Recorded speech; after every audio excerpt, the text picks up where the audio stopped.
नमस्कार दोस्तों, मैं ललित सोनी दृष्टि आईएएस की इस नई वीडियो में आपका स्वागत करता हूं। आपको पता है प्रीलिम्स बहुत नज़दीक आ चुका है, केवल 90 दिन बचे हैं।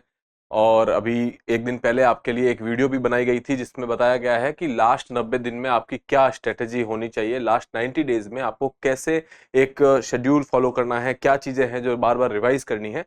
और जब हम बात करते हैं अलग अलग सब्जेक्ट की, तो आपको पता होगा साइंस एंड टेक्नोलॉजी या फिर यूं कहें कि विज्ञान और प्रौद्योगिकी है, वो भी एक काफ़ी इंपॉर्टेंट सेक्शन है आपके प्रिपरेशन का। और इससे सवाल आते भी हैं। तो इसलिए यहाँ पे आज हम इसके ट्रेंड एनालिसिस लेके आए हैं कि कौन से ऐसे सवाल हैं जो 2024 के लिए आपके लिए महत्वपूर्ण हो सकते हैं। पिछले कुछ सालों के ट्रेंड्स को देखते हुए हम आपको बताएंगे कौन से ऐसे एरियाज हैं जिस पे आपको ज्यादा फोकस करना होगा। चलिए स्टार्ट करते हैं। तो इस वीडियो में हम लोग डिस्कस करेंगे टारगेट प्रीलिम्स 2024 के हिसाब से जो महत्वपूर्ण सवाल होंगे, महत्वपूर्ण टॉपिक्स होंगे विज्ञान और प्रौद्योगिकी में। चलिए देखते हैं। यहाँ पे आप देखेंगे कि एक चार्ट बना हुआ है जिसके अंदर अलग अलग कलर कोडिंग की हुई है, अलग अलग सब्जेक्ट के बारे में बताया गया है। लेकिन फिलहाल मैं आपको ये बताना चाहता हूँ कि अगर आप देखेंगे कि ऑन एवरेज 2015 से लेकर के 2023 तक अगर आपको देखना है कि कितने सवाल आए हैं, तो आप देखेंगे कि 2015 में 5 सवाल पूछे गए हैं। जब 2016 की बात करें तो लगभग 9 सवाल पूछे गए हैं। 2017 में यही कुछ 5 सवाल हैं। 2018 में आप देखेंगे लगभग 12 सवाल पूछे गए हैं। उसके बाद 2019 की बात करें तो आपके 8 सवाल पूछे गए हैं। उसके बाद 2020 में 11 सवाल और 2021 में केवल 4 प्रश्न पूछे गए हैं। 2022 में फिर से 10 क्वेश्चन पूछे गए हैं और 2023 में फिर से लगभग 13 सवाल पूछे गए हैं। अगर पिछले कुछ देखें, अगर हम बात करेंगे कितने सवाल आ सकते हैं, तो ऑन एवरेज अगर हम देखें तो यहाँ पे लगभग 7-8 सवाल, ठीक है, और हाईएस्ट आप देखेंगे लगभग 13 सवाल पूछे जा चुके हैं। तो मेरा ये मानना रहेगा कि लगभग आपके कुछ भी 7 से लेकर के 13 के बीच में, आप यूं कहें कि 8 से 13 या 12-13 के बीच में सवाल आपसे पूछे जा सकते हैं। ठीक है, तो आपके लिए 8 से 12 सवाल जो है वो काफी इंपॉर्टेंट हो जाते हैं, क्योंकि 12 अगर सवाल है तो लगभग 24 नंबर का मामला बन जाता है। तो कि इसलिए ये जरूरी हो जाता है कि आप साइंस एंड टेक्नोलॉजी में अलग अलग सेक्शंस को बड़े ध्यान से पढ़ें। ठीक है, क्योंकि इस बार हम लोग एक्सपेक्ट कर सकते हैं कि लगभग कहीं ना कहीं 8 से लेकर के 10 से 11 सवाल या 12 सवाल के आसपास आपसे सवाल पूछे जाएंगे इस सेक्शन से। ठीक है, बाकी यूपीएससी है, अनसर्टेन होता है, कई बार कुछ चीज पूछ लिया जाता है, कई बार नहीं पूछे जाते हैं। लेकिन अगर हम लोग बात करें कि लगभग 8 से 10 सवाल आप मान के चलिए।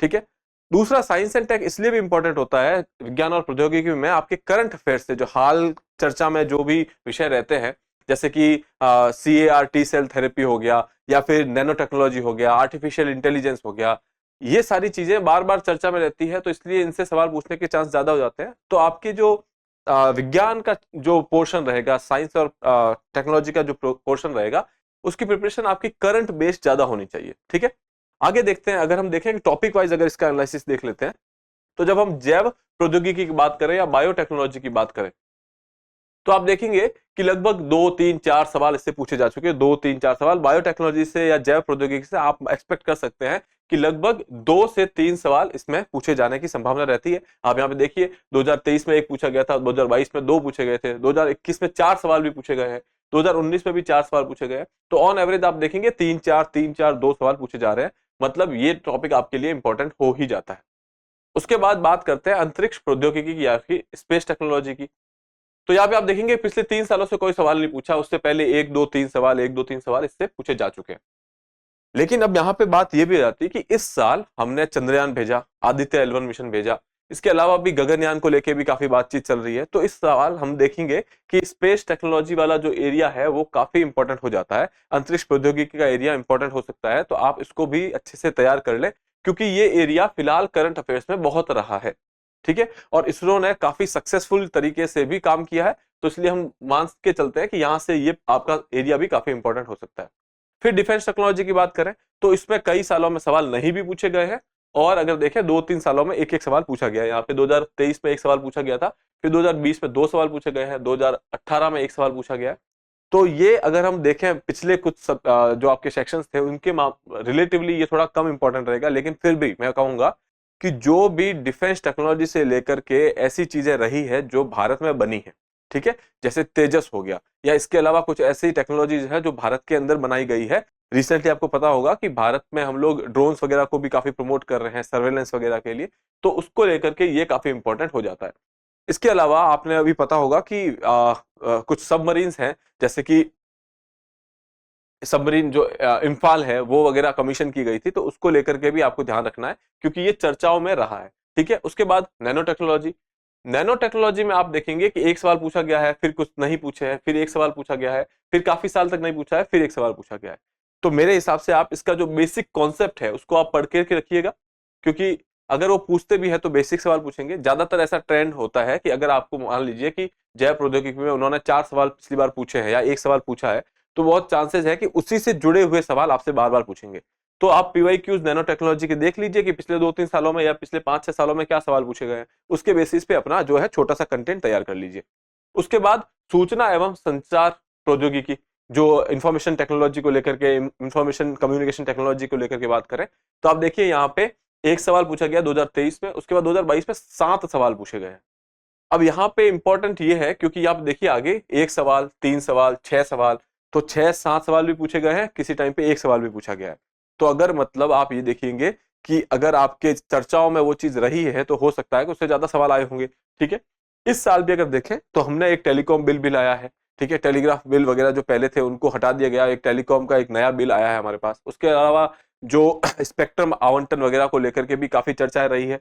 ठीक है, पार्लियामेंट में डिस्कशन हुए, तो इसलिए मैं कहूंगा कि इसको भी आप एक बार देख लीजिएगा अपने करंट अफेयर्स से। ठीक है, फिर रोबोटिक्स और कृत्रिम प्रौद्योगिकी, आर्टिफिशियल इंटेलिजेंस वगैरह के बारे में यहाँ बात कर रहे हैं, रोबोटिक्स वगैरह की बात कर रहे हैं। तो यहाँ पे आपसे पिछले 3 सालों में सवाल नहीं पूछा गया है, उससे पहले केवल एक सवाल पूछा गया था और उसके पहले कभी ऐसा सवाल नहीं पूछा गया। ठीक है, तो आप इसको थोड़ा कम मायने दे सकते हैं। ठीक है, उसके बाद ऊर्जा की बात करें, एनर्जी सेक्टर की बात करें, तो यहाँ पे पहले 2023 में 3 सवाल पूछे गए हैं, 21-22 में फिर से सवाल नहीं पूछा गया है, फिर 2020 में एक सवाल पूछा गया है, फिर 3 साल तक कोई सवाल नहीं पूछा गया है। तो यहां से आपको 1 या 2 सवाल आने की संभावना है, क्योंकि ऊर्जा को लेकर के फिलहाल कुछ ऐसी स्कीम्स भी लाई गई है और हम लोग रिन्यूएबल एनर्जी की तरफ बढ़ रहे हैं। तो इसलिए हम ये कह सकते हैं कि शायद करंट अफेयर्स में अगर कोई ऐसी चीज रही है तो उसकी वजह से ये इंपॉर्टेंट हो जाएगा। लेकिन फिलहाल आप इसको 1 या 2 सवाल ही एक्सपेक्ट कर सकते हैं इस एरिया से। उसके अलावा विविध, अब बहुत सारी ऐसी चीजें हैं, साइंस एंड टेक्नोलॉजी का जो पोर्शन है, जो सिलेबस है, वो काफी वास्ट है, इसमें बहुत सारे एरिया कवर किए गए हैं छोटे छोटे। ठीक है, कई बार स्टैटिक पोर्शन से सवाल पूछ लेते हैं, उनको इसमें हमने विविध में रखा है। कई बार ऐसे विविध सवालों में से लगभग 7, जैसे मिसलेनियस क्वेश्चंस में से 7 सवाल भी आ गए हैं। ठीक है, फिर नहीं भी पूछे गए हैं, तो इसका कुछ कहा नहीं जा सकता, लेकिन ये दर्शाता है कि आपका पूरा सिलेबस आपके लिए इंपॉर्टेंट है।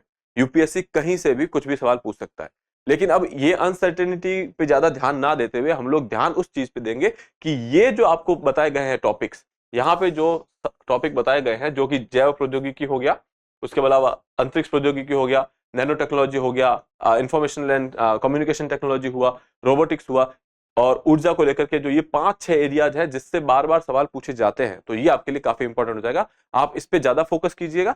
इसके अलावा पढ़ना तो आपको सारा ही है, क्योंकि ऑब्वियसली यूपीएससी का सिलेबस काफी वास्ट रहता है, कुछ भी पूछ सकता है। लेकिन यूपीएससी का एक पैटर्न है, वो हर बार अपने पिछले सवालों से पूछे हुए जो ऑप्शंस रहते हैं, जो सवाल रहते हैं, उनको कई बार रिपीट भी करता है।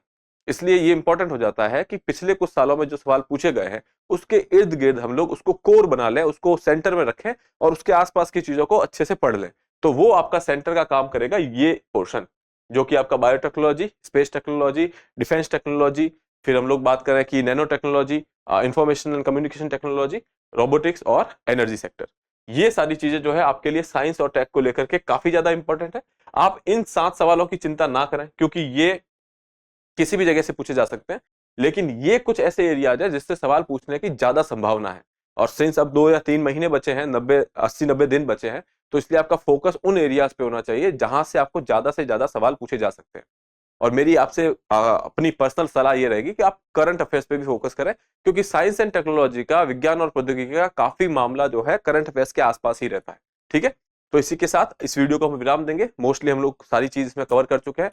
इसके अलावा अगर आपको साइंस एंड टेक्नोलॉजी का कोई टॉपिक है जो नहीं समझ में आ रहा है, तो दृष्टि आईएएस पे उसकी वीडियो देख सकते हैं। इसके अलावा हमारी टेस्ट सीरीज वगैरह ज्वाइन कर सकते हैं, जहां पे आप इस तरीके के सवाल सॉल्व कर सकते हैं।